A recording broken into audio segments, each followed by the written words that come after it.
Hey, everybody, it's Cindy here, and it's time for another episode of the Life Makeovers podcast. Thank you so much for listening. Be sure and share this podcast if you find value and you think some of your friends or colleagues or family would enjoy it. And basically, we're having conversations here about real life, real life with real people, how we've gotten through some of the hardest times of our lives, some of the things we're looking forward to, even as we age, and all kinds of yummy things are coming up in these conversations. So I'm really thrilled you're here. And I'm so excited to introduce you today to my guest, my friend, Kathy Pryor. Hello, Kathy. Hello. Hi. So happy to be here. Thank you so much for being here. Kathy, Kathy's from Lawrence, like me, and although she's lived here a lot longer than I have, but we met, probably 5 years ago or so. I'm real close to one of your siblings, and I've started attending a spiritual community you're involved with, and yeah, we've got all kinds of elements to our relationship. Yes, we do. It's wonderful. I love it. Oh, I do too. Thank you so much. So when you thought about coming on the podcast, and were you reflecting on what were your reflections about midlife, or do you still feel like you're in your midlife, or where are you at? Like, people define it so loosely. Yeah. I have 30-year-olds in midlife, 70-year-olds who say they're in midlife. Whatever. Yeah. What's it well, like? I believe I'm in my midlife right now. I'm 65 years old. And I just retired in June, as you know, my 44-year career at KU. Oh my gosh. I reflected on it. I thought of all the amazing things that I have learned and experienced, especially I'd say in the last 10 years, that would just be amazing if young women could find some of these things before they're 65. And, yes, I think about young women a lot. Having worked, with KU students, college students for so long, I adore that age group because they're not old enough to, they're old enough to be away from their parents, but they still need mentorship. And so for 44 years, I'm super grateful to have had the opportunity to work with college students. So to me, it's but looking back and looking at all those wonderful, rich nuances of things we learn about ourselves, that wouldn't it be nice if we knew that in our 30s and 40s? Oh my gosh, yes. I feel the same way about life. Like, if I had known when I was 20 what I knew when I was 40, maybe it would have been a whole different story. Maybe not, though. Maybe that's part of the path. Like, maybe that's how it's. I don't think that until we go through those experiences, how else are we going to learn? So you have to do it. Everybody has their own journey, but it is fun to think about, what it would have been like had I felt more. For me, a lot of it is around empowerment and trusting my perception of the world. I've had a tendency not to trust what I think, not to trust my own instincts. It took me years to find my voice. So those are the kinds of things I think about a lot, is trusting myself, trusting my perception, trusting my instincts, and really spending time working on my own stuff instead of worrying about what everybody else is doing, particularly whatever the man of my life, right? I think I was pretty typical growing up in society. I grew up, I was in the high school in the 70s and college in the 70s. So for me, it was still that time period when, you were defined by what men thought. And, like many of us, we were defined from the time we were little girls. So it took me a long time to figure that out. Wow. Yeah. So were you a hippie? No, I missed the you still sort of are. Let's just face it. Yeah, let's face it. I'm definitely not your typical. I was younger than the people that were hippies, but I was always drawn towards that. My sister was 5 years older, Sister Laura, and she was more that age, but I used to just adore everything she did. And so she made a big influence on my life for sure. Yeah. Nice. So if you could give, what do you think the college age or young adults need to know about life that we know, or maybe in our more wisdom years? Like, what would serve them the best to know now? in college, young adult years, whatever? I honestly think a lot of it has to do with finding ways to nurture themselves so that then they have the freedom to grow spiritually. Because we have a tendency in the society to think about our physical body a lot. Look at all, I mean, we all do it. I do it. We think about our emotional competency. Emotional competency has been a big, thing, and it's super important. So mind and body, but until we get older, we don't look at that spiritual side of us. And now that I'm the age I am, to me, that's the most important part. So I still think it's important to work on my body. I still think it's important to be emotionally healthy and be able to distinguish, what am I feeling now? What is my motivation? What are the kinds of questions I need to, is it the truth? Is it something else? So it's that kind of area. Those are emotional competencies. But for me, it's the spiritual life that it's taken me too long to think about. I'm going to say I don't regret it, because otherwise I wouldn't be who I am today. But I think that spiritual life is something all of us kind of forget about, and certainly younger people do. Yeah. So you'd like to see a greater spiritual focus, or kind of establishing some truths or whatever beliefs around all that in the younger adult years, so people can be more empowered to just step right into the fullness of that, huh? Yeah. I have seen young women, I still do. And I think of something that was said to me when I was in my 20s. One of my counselors, I started counseling in my late 20s. I've always loved personal development, everything from counseling to, as you know, I'm a recovering alcoholic, so I've had 10 years of sobriety. I love those kinds of the dynamics of who we are as humans and why we do what we do. I love that. But I can remember a counselor a long time ago telling me, if you could only figure out, Kathy, how powerful you are. And to me, I thought she was saying something negative because I didn't understand. Well, what she was saying is, if you could ever realize what a powerful human you are in love and support and generosity, and, then you would be on fire. And I see women all the time like that. I think, oh my goodness, if that young woman could just see how incredible she is, she would be taking the world by storm, Yes. Yeah. That true stepping into themselves unapologetically, right? Right. Exactly.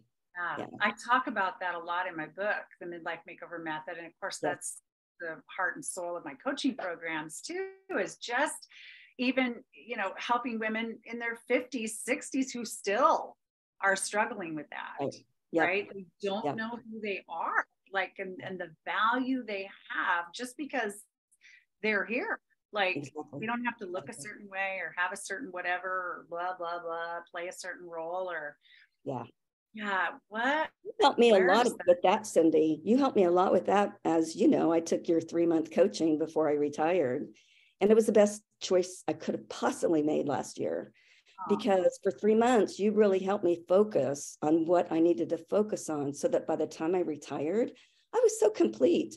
I felt 100% complete, honored, loved, and respected. And I was able to just close that chapter.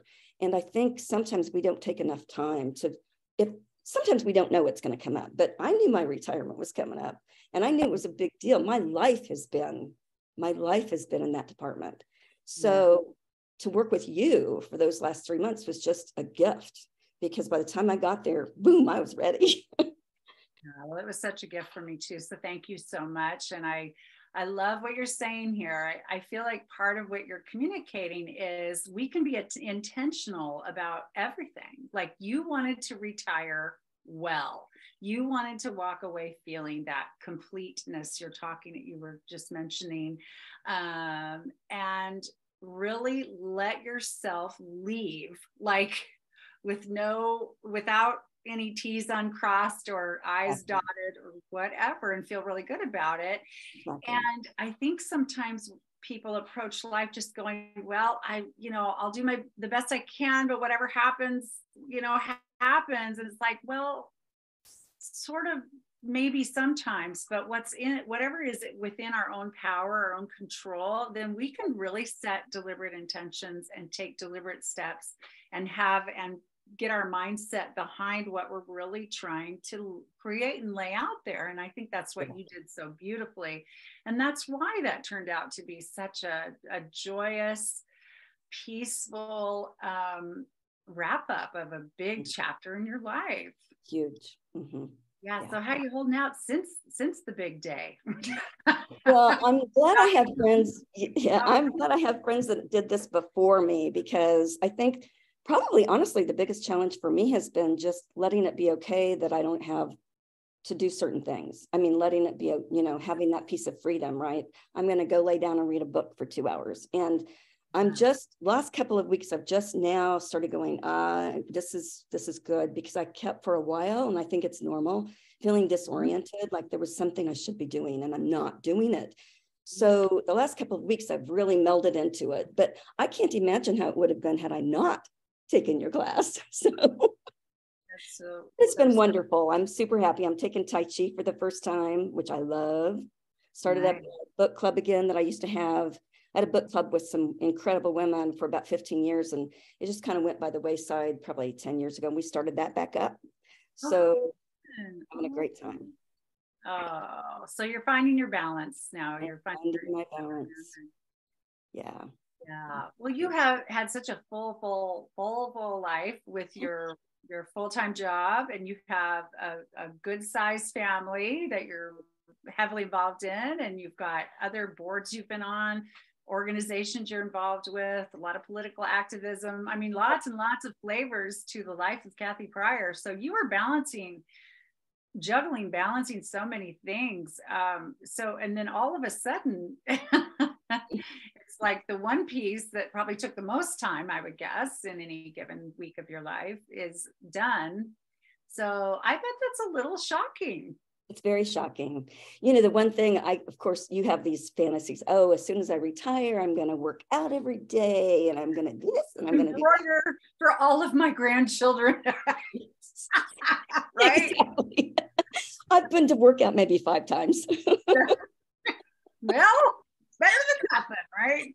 I know. It's just so weird for me, because when I was in my 30s and 40s and into my mid 50s, I worked out like 6 days a week and was really obsessed with working out, hour and a half a day, yada, yada, yada.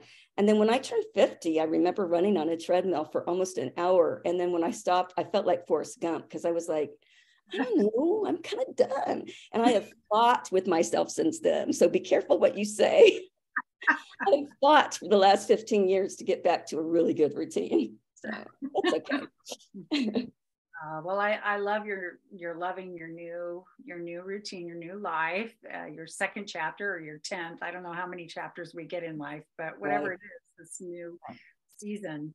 When you were watching or witnessing the older women in your family when you were younger, like, what did you learn from watching them, do you think? Or do you remember?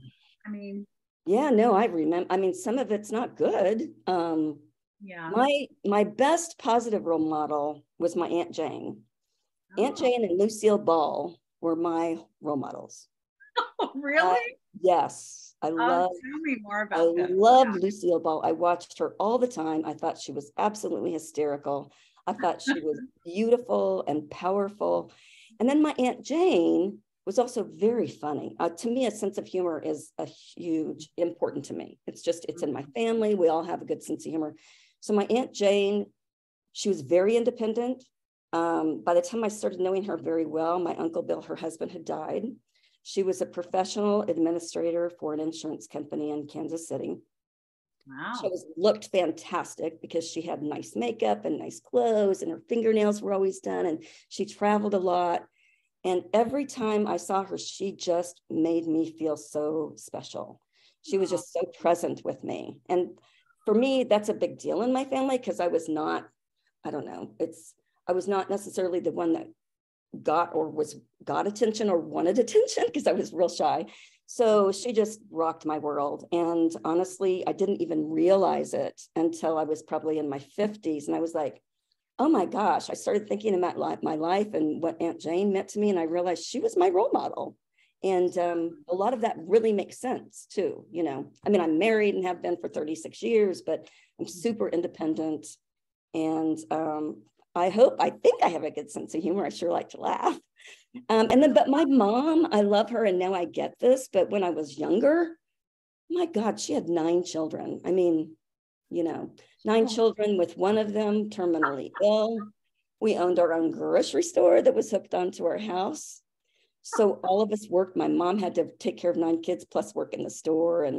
But I could tell that she didn't like my dad. And so for me, I was scared to death to make a commitment because I wanted to fight any guy that was like, you know, I was not picking people that were abusive or anything like that. They were wonderful men. I just couldn't figure out how to commit to them because all I saw was, you know, I don't like you. So my husband is the one who turned that around. He's pretty special. Must be amazing. I mean, if he was able to help you shift that pattern and so forth by being himself, his wonderful self. Yeah.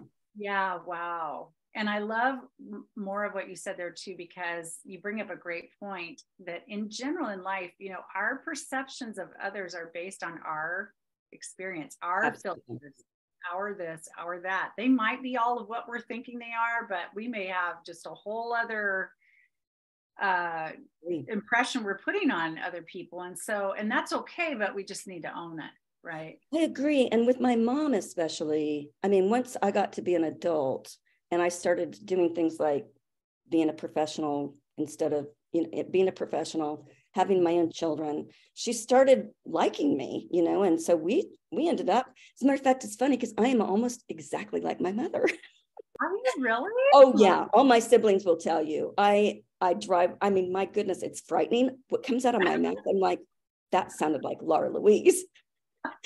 But she was I mean, I can say to you now, I would be proud to be like that because she lived in gratitude. To me, I learned more from her about living in gratitude than anyone else. And it, you know, one of the things I do is I take a characteristic default of fault of mine or weakness every year, and then I work on that specifically for a whole year and just zone in on that.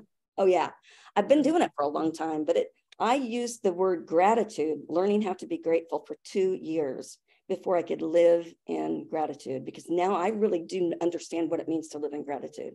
But it took me 2 years to figure it out. But my mom did that. And I was like, I am going to live in gratitude. I'm going to figure it out. Oh my gosh, I love that. Yeah.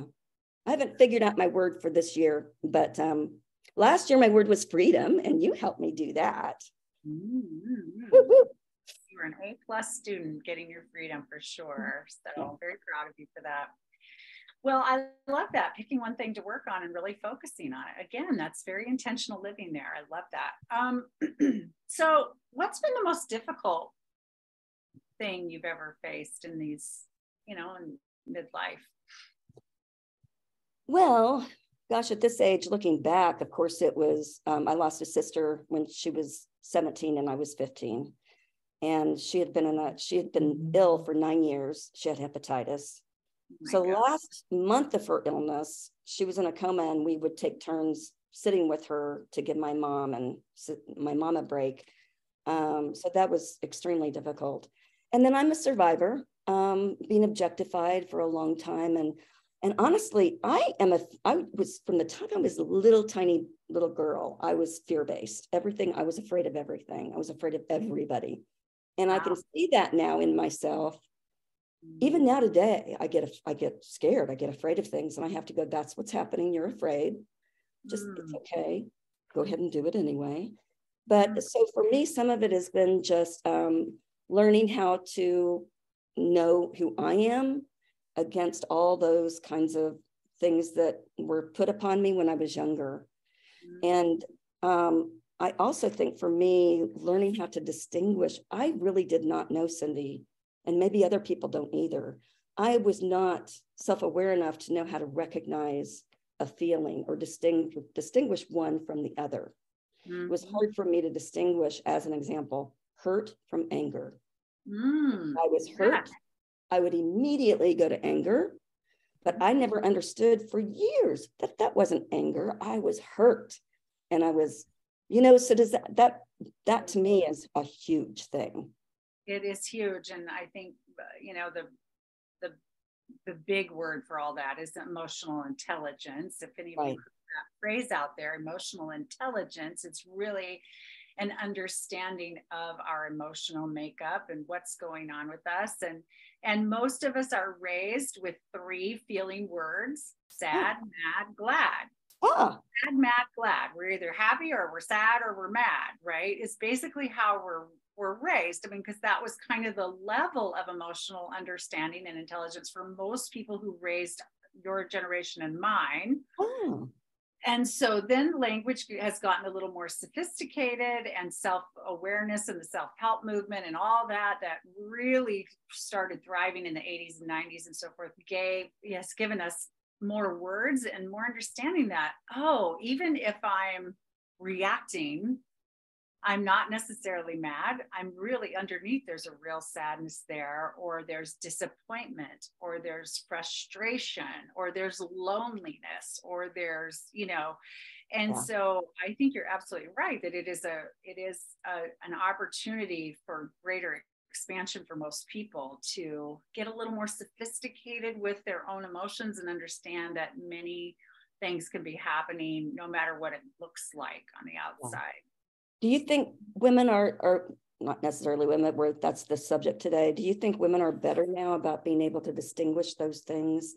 Certainly they should be, probably more so than my generation, Yeah, I think it's improving, because I just think there's a lot more accessibility. A lot more people are having those conversations, and there's a lot more books out there and podcasts and TV shows even. And, even talk shows traditionally have dealt with, not just celebrities, but like, what are the problems of the world? What are people feeling? What's really going on?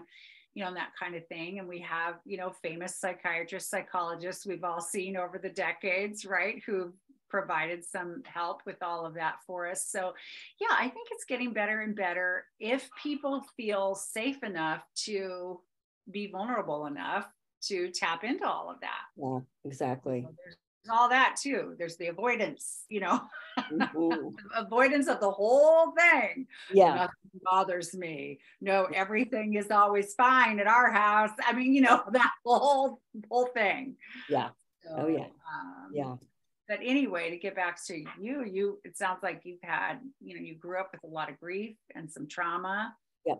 And things that you've really had to move through and beyond into your adulthood as you were finding your way.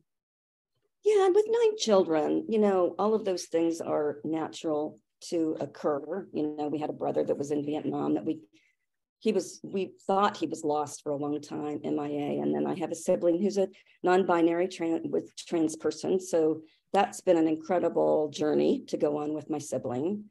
And, it's been wonderful. I am now, Jim is my 3rd husband.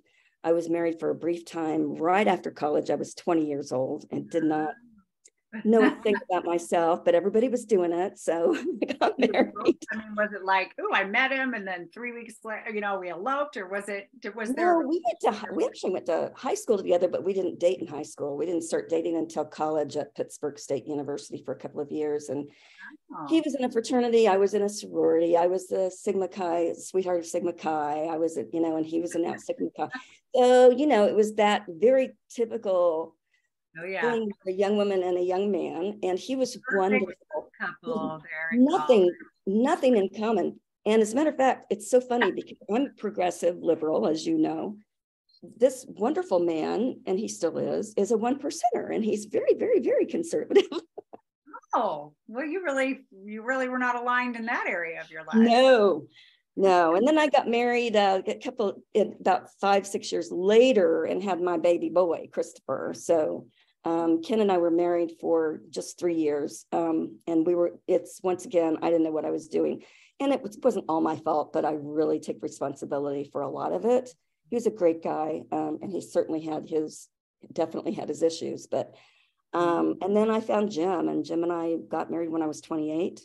And, I had mentioned to you, he taught me, well, when we were first, I honestly, probably the first at least 5 or 6 years. We'd get into a row or an argument or a fight, and I'd be like, well, that's done. I'm done. Mary, I'm divorcing you. And he was like, I didn't divorce somebody because you had a fight. Well, so fight no. What is your problem with commitment? You're going to stay here and fight with me for the rest of your life. Yes. And here I am. 30 that's marriage. Welcome to marriage. I know. But you know what? My gosh, for us, it just keeps getting better. I love it so much. Yeah. I'm so grateful. We have 4 beautiful children and 7 grandchildren. So grateful and lucky. We, when we got together, the children were, 84. Chris was 2. My son Christopher was 2, TK was 3, Kelly was 5, and Molly was 7. And Molly is now 45. Wow. Yeah, they're my babies. I mean, a long-lasting marriage these days. I mean, it's so exciting to hear. I really love hearing that. Mm-hmm. And so for those thinking about getting married or in a marriage and maybe you're feeling a little discouraged, like what would you say is really important to bring to marriage, or what's helped you and Jim keep that marriage going and not be fighting all the time? Because I know you're not. We're not, but we used to, for me, once again, it was he's got his issues, but that's for another day. For me, it was, for a long time I had to be right. Well, we both have to be right. I've given up needing to be right, which helps a lot. Okay, so give up being right all the time. No, not being right all the time. Who cares? Well, I think it's not a competition. It's not, from us, sometimes I think, and I've seen this before, I think sometimes couples get into a competitive kind of thing. I know better than you do about, not that you say that, but you're thinking, I know that better than you do. Yep. And I think giving that up has been huge for me. And it's like the other day he said something, and I was like, I'm absolutely positive that's not correct. But I was like, oh, okay, great, thanks. And wow. And then you walk away rolling your eyes, right? I rolled my eyes. Finding the sense of humor, our sense of humor, and, and honestly, of course, we have always put our children first. And now it's our grandchildren. Because, of course, we were a melded marriage. So, boy, was it easy to go into division or camps but for us, you don't do that. The kids come first, even with, we're really good friends with my son's father, Christopher's dad, and we're really good friends with Molly, Kelly, and TK's bio mom, Teresa, and wouldn't have it any other way. We're spending some time together next week, as a matter of fact. So. Wow, you've blended well then. Yes. Well, and being a stepmom is a whole nother level, Yes, and I just was in a meeting with someone whose expertise is step families, and she said that there is a very fast, I wish I remembered the percentage, it is a fastly growing population, step families in the United States, stepmoms, lots of new stepmoms every day. What is your encouragement for those step boundaries? Got to set boundaries. I mean, I'm telling you, what I observe now that I look back, and also when I was in it, your stepchildren don't have the unconditional trust for you that they have for their parent. So if I would be the one to discipline or get angry or upset with the kids, it would devastate them because they didn't know that I was going to love them unconditionally. So what I learned very quickly was to not be the parent. I'm not, and I've always said, I'm not the mom. I respect Teresa 100%. And so when the kids were growing up, I tried really hard not to be the one who was the disciplinarian. And I'm not really that way anyway. It was kind of natural. But I recognized how if I did get frustrated with the kids, it would scare them because they don't know me. And so we have built now, as a matter of fact, one of the things about trusting your perception, I got a note the other day from someone who said, your perception is really keen, but you're not sharing that enough with your own children because you're so worried about being overbearing that you're not giving them good advice. It was like, wow. Whoa.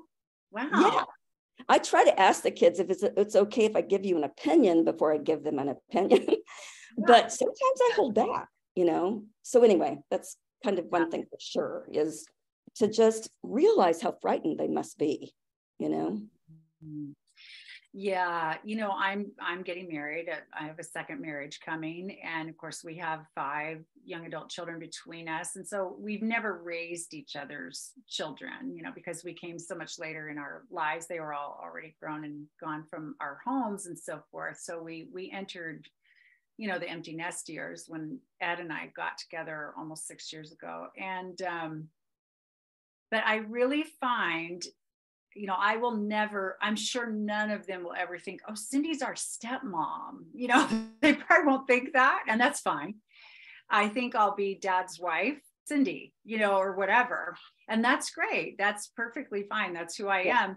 And so I strive to figure out, a lot like I've done with my own children, like, how am I an adult, having an adult to adult relationship with these people? Exactly. But yet whether they know it or not, I feel very nurturing and maternal toward them. I'm not trying to be their mom. They have a mom too. They do not need me to be their mother, but I can be maternal and nurturing, very supportive, kind of one of their cheerleaders, there if they want to talk or whatever. And I really pay attention to all of it. Like I really pay attention to them. Like, I'm interested in them. I'm interested in their jobs, where they live, who their friends are, what's important to them, what they don't like, da da da da da.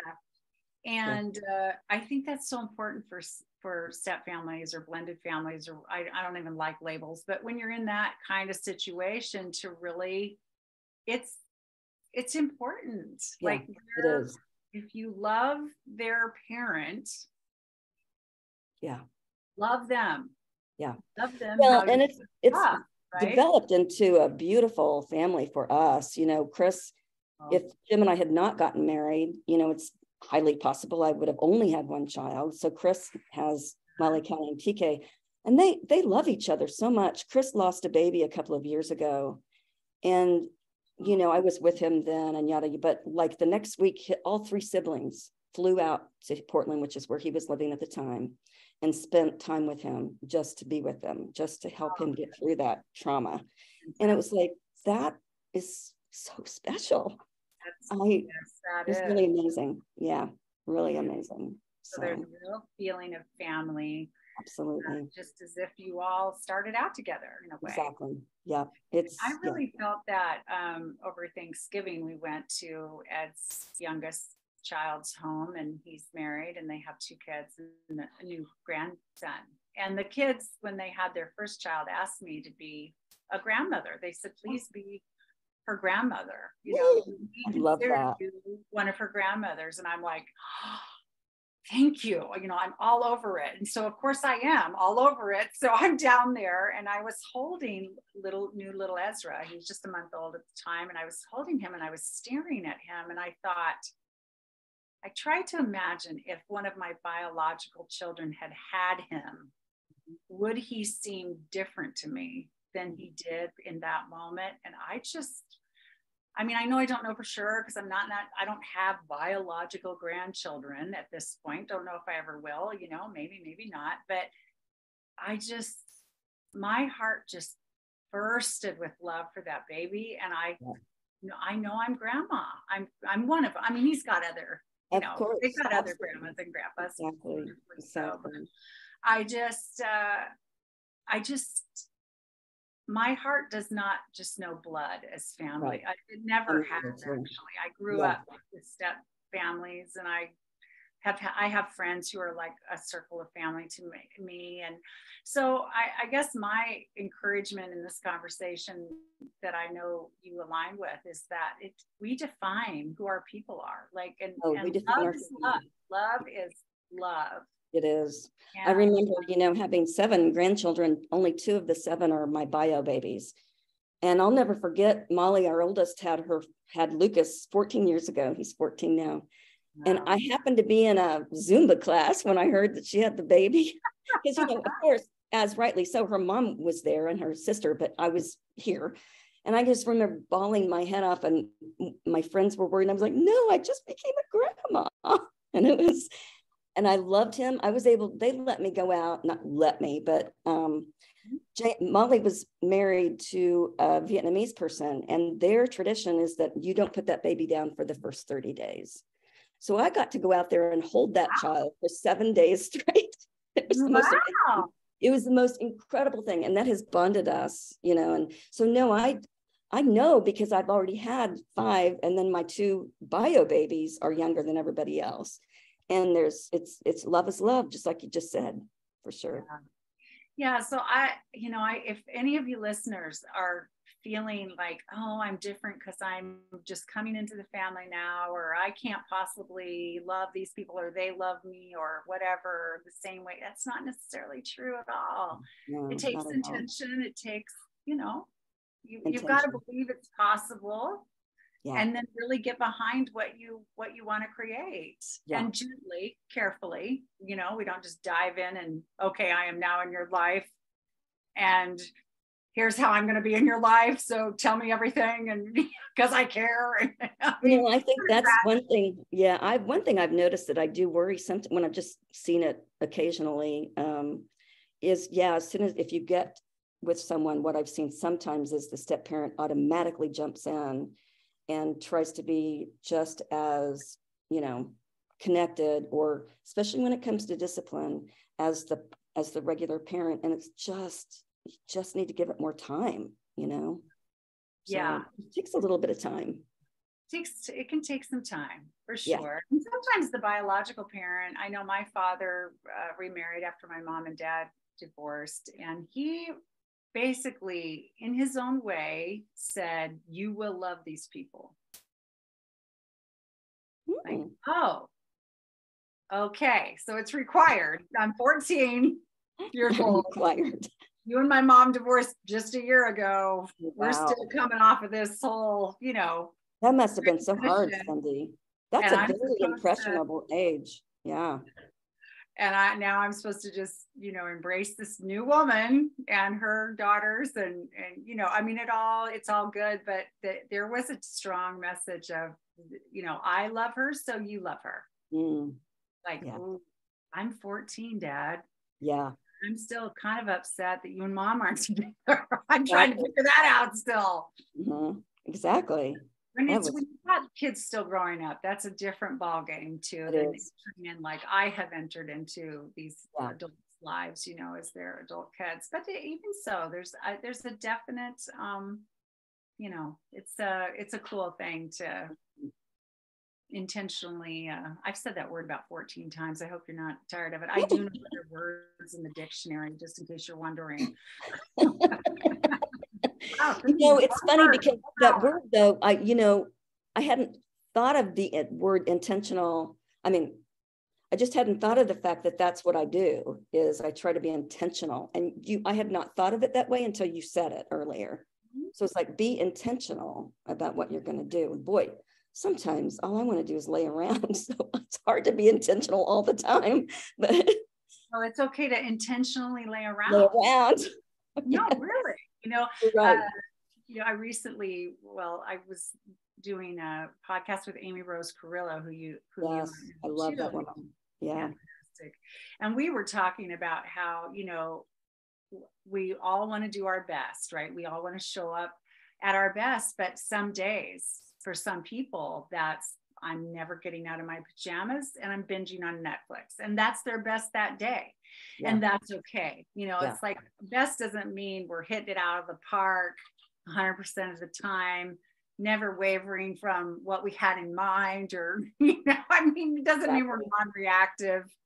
Like, I can be very reactive, Me too. but hopefully it's only about 2% of the time. You know what I mean? It's pretty low. It's a low percentage, but it can happen. Oh, me too. Absolutely. Absolutely. Well, gosh, so much good stuff here. Thank you so much. So as you're thinking about getting older, we're all aging here, and we're entering what some call the wisdom years. I don't know. But as you think forward now in your life, like, what brings you the greatest sense of peace or hope about it all? Aging, getting older, all of that.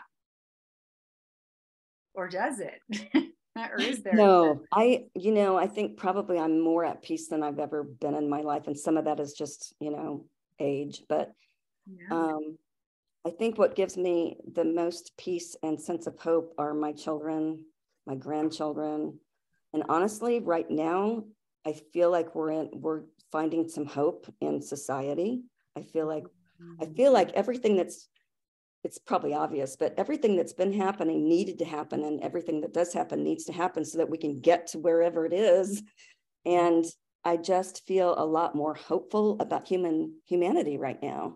Well, that's great to hear. I don't hear that very much from people. I know, and sometimes I don't feel that way. I'm trying really hard to look at it from a spiritual context as opposed to watching what's actually happening on the ground.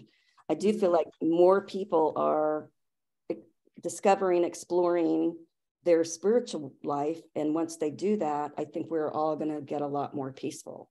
But this has to happen. I think it has to happen before we can find that. So, yeah.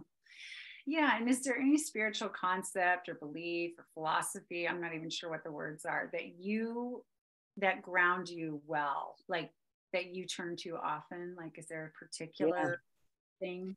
For me, it is that there is only one source that is active in my life, in the universe, and that is God the good, or God, one source, not a man in the cloud with beard. And that I am that, and that you are that, and that we are divinity, that I am part of that. If God is the ocean, and this is not my phrasing, I can't attribute the quote correctly, but if God is the ocean, then I'm the wave, and the ocean can't exist without the wave, and the wave can't exist without the ocean. So for me, it's just constantly recognizing that we're doing what we need to be doing. We're learning, we're loving, we're growing. It's all about it. That's what it's about. So that is a hopeful idea for sure. Mm-hmm. For sure. And I think people need hope. I really do. I think people need a lot of hope. And one of the things I strive to say to people in my circles too, and even my clients and so forth who are feeling discouraged in their lives and about the world, is I say, there's so much going on that we can't physically see. Exactly. Like that we don't know. We don't know necessarily what we don't know. Yeah. And I find that not imbalancing. I find that very balancing for me. I do too. I trust that. It makes me feel better. Like, okay, I don't know everything. Right. Like a way to dial that down, if those of you who are listening, you might be thinking, what does she mean?